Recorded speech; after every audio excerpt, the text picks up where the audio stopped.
তুমি বলেছিলে রাতে তোমার ঘুম হয় না। আমি বুঝেছিলাম সময় চাইছো। তুমি বলেছিলে আকাশে কি মেঘ করেছে দেখো। আমি বুঝেছিলাম তোমার মন খারাপ। তুমি বলেছিলে চুলে জট বেঁধেছে। আমি বুঝেছিলাম তুমি স্পর্শ চাইছো। তুমি বলেছিলে আজ বিকেলে তুমি বারান্দায় থাকবে। আমি বুঝেছিলাম সাক্ষাৎ চাও। তুমি বলেছিলে অন্ধকারে আমার বড্ড ভয়। আমি বুঝেছিলাম তোমার আমাকে জড়িয়ে ধরতে ইচ্ছে করছে। তুমি বলেছিলে সমুদ্রে যাবে। আমি বুঝেছিলাম পাশাপাশি হাত ধরে হাঁটতে চাইছো। তুমি বলেছিলে নীল প্রিয় রং। আমি বুঝেছিলাম তোমার কষ্ট হচ্ছে। তুমি বলেছিলে ঠোঁট ফেটেছে।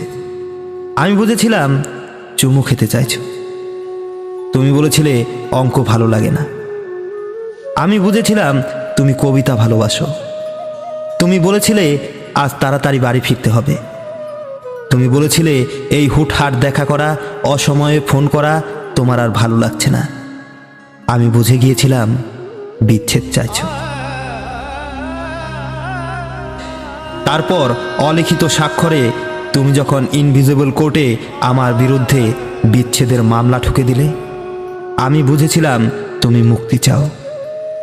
এরপর সব বুঝে আমি যখন দ্বার শুনি, সব মিটিয়ে তুমি অন্য ঘরের শোপিস।